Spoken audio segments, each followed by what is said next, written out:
l'Occident dit, si la Chine ne fait pas attention, elle sera pénalisée par les sanctions contre la Russie.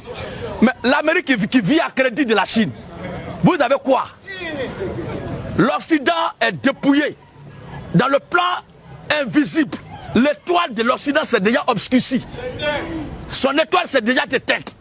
Et c'est une bêtise de l'Occident à laquelle la Russie va répondre qui va entraîner la troisième guerre mondiale. Mais la troisième guerre mondiale ne sera pas la fin de l'humanité.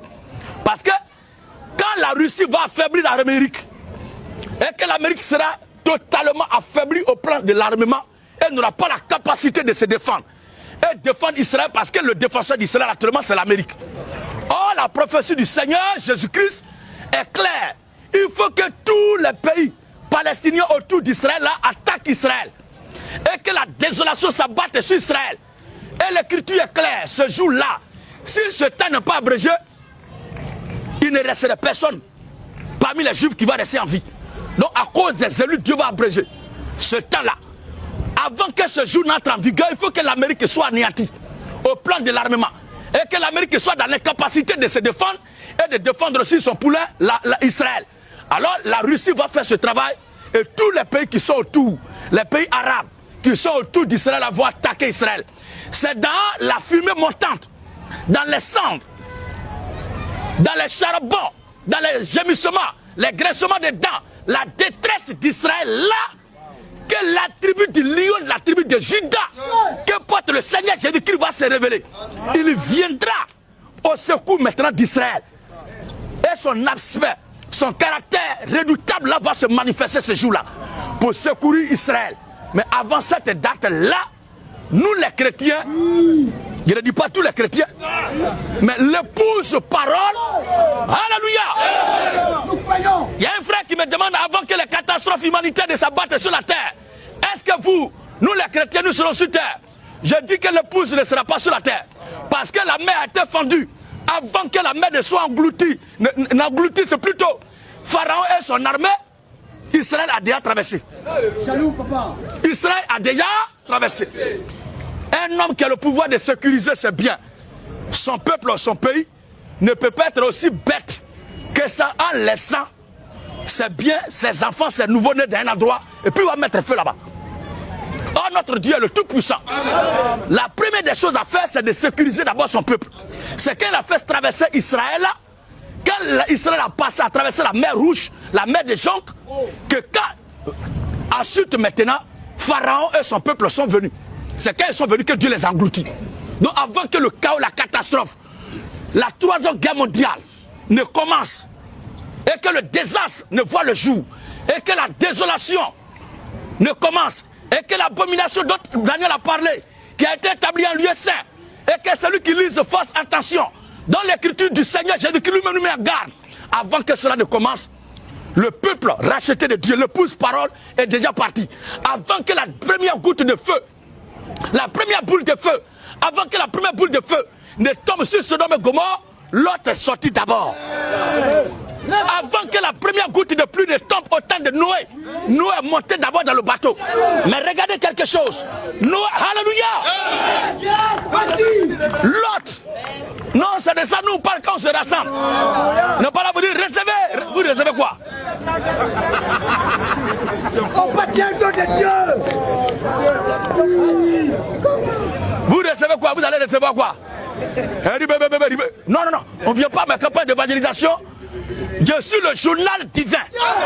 Moi et mes frères, on vient nous écouter là pour savoir qu'est-ce que Dieu a fait hier, qu'est-ce que Dieu est en train de faire aujourd'hui et qu'est-ce que Dieu va faire jusqu'à l'éternité. Alléluia. Voici notre rôle sur la terre. Et nous ne sommes pas là pour mettre fin aux activités des forces du mal. Mais elles aussi, elles doivent travailler ces forces du mal. Mais nous, nous sommes là pour illuminer la terre, que c'est nous qui sommes les véritables illuminateurs. Les véritables illuminés, c'est nous. Alléluia. Et le nouvel ordre mondial, c'est celui dont notre Seigneur Jésus-Christ est l'instaurateur, qui viendra bientôt.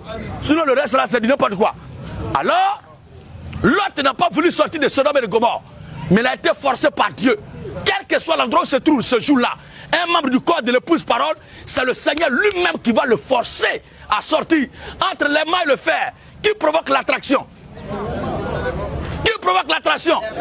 Oh, Christ est l'aimant, nous sommes le fer. C'est lui qui va attirer tous ses enfants de là où ils sont. Avant que la goutte d'eau du déluge ne tombe sur la terre, nous est monté d'abord dans le bateau. Mais il y a quelque chose d'impressionnant. Dieu lui-même a pris la clé et l'a fermé. C'est pourquoi nous disons que le chrétien ne perd pas le salut. Il a fermé la porte, il a mis la clé en poche et puis il est monté avec. Si Noé veut, il n'a qu'à se saouler dans le bateau là. Il ne descend plus. Il ne descend pas.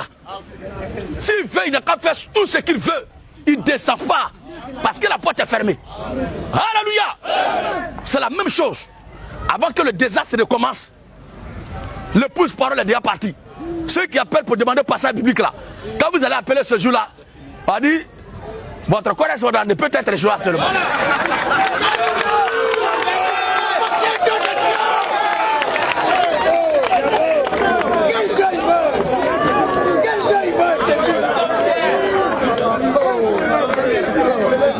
Alléluia.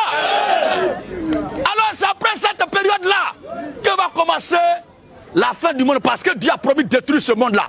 Et ce ciel va être dissous. Il va le remplacer par une nouvelle terre et par un nouveau ciel. Et il va la remplacer aussi, cette terre-là, par une nouvelle terre. Mais les bombes atomiques, les Satan 2, tout ce qu'ils sont en train de fabriquer actuellement, puisque la Russie a fait sortir une arme qui est appelée Satan 2, qui a une portée de 10 000 km et a une vitesse de croisière de 7 km par seconde, qui est dotée de 12 têtes d'ogives nucléaires. Et une seule tête peut éradiquer par rayon tout le territoire français. Maintenant, multiplier le territoire français par 2. Puisque rayon là, pour avoir diamètre, il faut multiplier ça par 2, mais c'est pas ça. Donc, il faut multiplier la France par 2. Ça dit pour faire diamètre. Donc, un seul va détruire France là, 2 fois. Maintenant, entre nous, Satan de là, la Russie a fabriqué combien? Personne ne sait. C'est pourquoi quand la Pologne a demandé aux États-Unis de livrer les armes, la Pologne a dit que nous, nos armes là, nos avions là, on a ça. Comme vous êtes le vieux père, États-Unis, prenez et donnez ça en Ukraine. Dieu Biden a son boy, on dit, petit, ce que tu dis là, c'est vrai, mais il faut donner, après on va la pousser. Parce que Poutine a dit, là où l'avion va quitter pour venir chez lui là, c'est là-bas aussi, il va aller. Ce qui le fatigue actuellement, il a la démangeaison, ce qui le fatigue, et puis il n'est pas en paix actuellement là. Pas parce qu'il n'a pas encore pris l'Ukraine entièrement. Si c'est l'Ukraine là, il n'y a pas de problème, mais ce qui le fatigue, c'est qu'il cherche une vraie guerre. Or, dans la guerre là, c'est pays contre pays. Il n'y a pas à faire de dire protéger civil, protéger hôpital, protéger bébé. On bombarde de partout. C'est ça, ils cherchent actuellement un torche. Et les États-Unis disent, nous ne voulons pas un éventuel combat, conflit, une éventuelle guerre avec la Russie. Alléluia. Ça veut dire qu'eux-mêmes, les Américains, avec leur orgueil et arrogance, reconnaissent que quelque part, leurs limites sont connues par celui qui est en face. Sinon, quand l'Amérique dit on veut faire ça, d'habitude, est-ce que l'Amérique ne fait pas? Cette fois-ci là, qu'est-ce qui les a maîtrisés? Et le missile qui a détruit la base, où le temps est en train de manigancer à la frontière de la Pologne, là-bas, ou bien Roumanie, je ne sais plus trop maintenant, c'est 27 secondes après que le missile a eu son impact, que le radar a rapporté les images. Et là, oui, 27 secondes plus tard. Or, en 3 secondes, beaucoup de choses peuvent disparaître de la Terre. C'est dans ça jusqu'à 27 secondes. Et la ligne de blindés de 60 km qui est rentrée en Ukraine tout récemment, 60 km qui est rentrée là, c'est la Russie elle-même qui a pris les photos et qui a diffusé. Ça veut dire qu'aussi longtemps que la Russie ne va pas donner photo, personne ne saurait qu'il y a une ligne de blindés qui rentrait en Ukraine. Tout cela leur donne des tournites. Et Dieu a fait ça expressement pour préparer la destruction de ce monde-là. Il faut que le monde disparaisse. Et quand ça va commencer, après le règne messianique, le dernier être humain doit mourir avant que ça ne prenne fin. Maintenant, nous les chrétiens là, notre sort est déjà situé, notre Seigneur viendra nous chercher. Amen. Maintenant, vous qui êtes en face, qui faites bruit là, qui viendra vous chercher?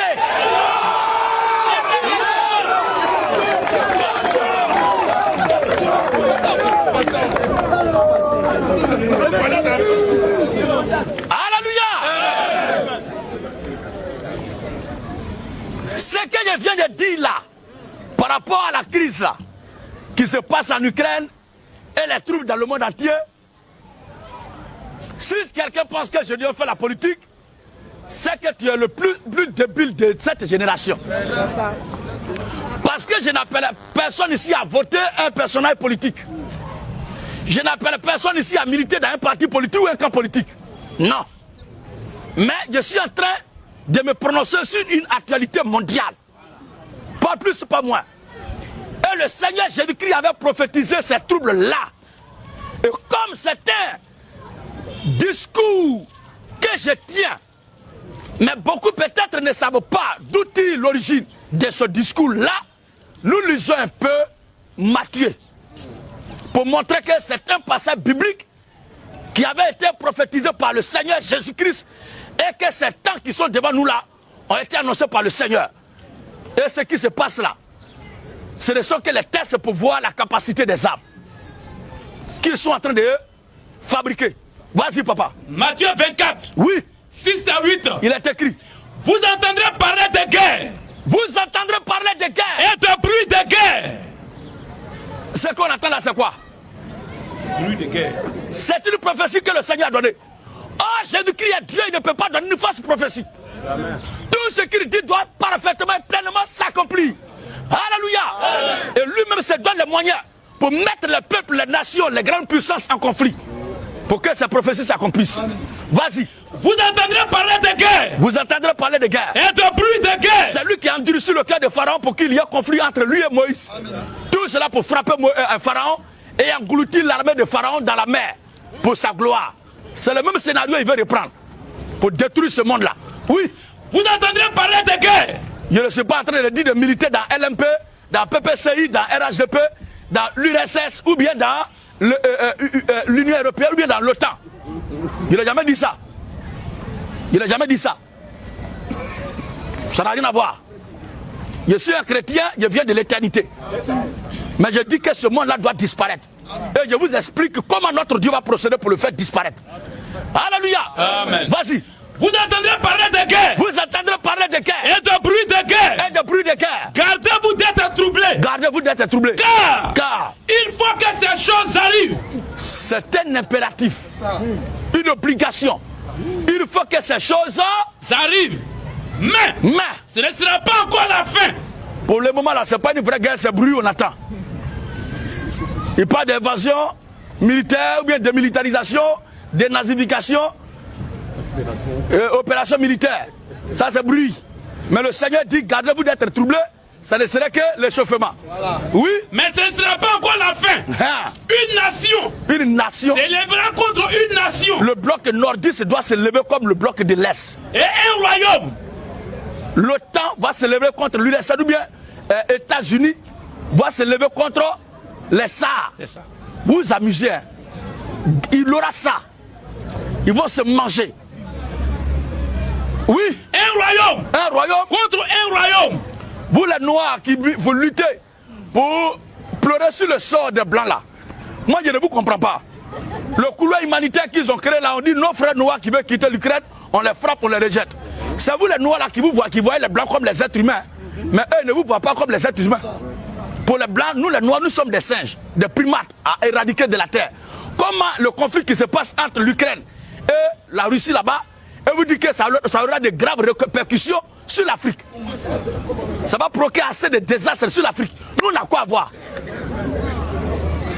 Vous ne voyez pas que l'Occident ne nous aime pas? Jusqu'à quand l'homme noir va réaliser que les blancs ne sont pas faits pour notre bien? Il y a crise entre eux là-bas. Ils disent que l'armée africaine est une armée amatrice. On n'a pas une armée professionnelle. Maintenant, eux qui ont une armée archi-professionnelle, on les appelle maintenant en Ukraine pour aller chasser les Russes. Vous les laissez là-bas et vous dites que ça aura de graves répercussions sur l'Afrique. Ça a quoi à voir? On peut être maudit comme ça? Abat l'occidentalisme! Et quand le coronavirus est venu et puis ça n'a pas fait d'effet. Si nous les Africains, le journal Batal a titré. Pourquoi même? Pourquoi? Ils mettent là en grand caractère d'imprimerie l'étrange résistance de l'Afrique au coronavirus. Pourquoi étrange? Donc vous avez créé ça là, c'était pour nous tuer. Une crise se passe là-bas, on crée un couloir humanitaire et ils empêchent les Noirs de sortir. On les maltraite, on les frappe. Et il y a certains qui disent, nous on apporte notre soutien. On peut être vendu comme ça. C'est ce que nous on dit, et puis vous dites qu'on fait politique. Donc quand vous dites ça aussi, là, vous faites politique. Il est question de vous réveiller. Les Blancs ne voient pas les Noirs comme des êtres humains avec qui ils partagent des valeurs de l'humanité. Pour eux, nous sommes des cafards à éradiquer de la terre. Pour eux, nous sommes des êtres sans âme. Jusqu'à quand l'être humain, le noir, va réaliser que le blanc n'a jamais été pour son bien. C'est ça. C'est de ça qu'il parle. Puis l'ingénieur veut faire politique maintenant. Qu'est-ce que tu appelles politique? On vous parle d'atalité mondiale, vous parlez de politique. Tout ce que les Français ont, c'est nous-mêmes, notre bien. C'est nos cacao, diamants, fer. Comment vous pillez notre truc là, vous dites que le problème que vous avez là-bas, là, ça aura des répercussions sur nous. Si vous êtes fort, puisez de vos propres réserves, laissez-nous avoir. On va voir qui va avoir problème. Vous êtes grande puissance où ça? Vous qui dépendez de votre ami Russie. Maintenant, ils ont mis sanctions sur la Russie. Là, ils disent bon, on lève sanctions là, il faut livrer gaz. Il dit lui-même sanction, les mettez ça. Parce que c'est un président de l'Afrique ici, à qui ils vont faire chantage. Ils vont faire chantage. Abat l'occidentalisme. Abat les Bessa. Abat les Bessa.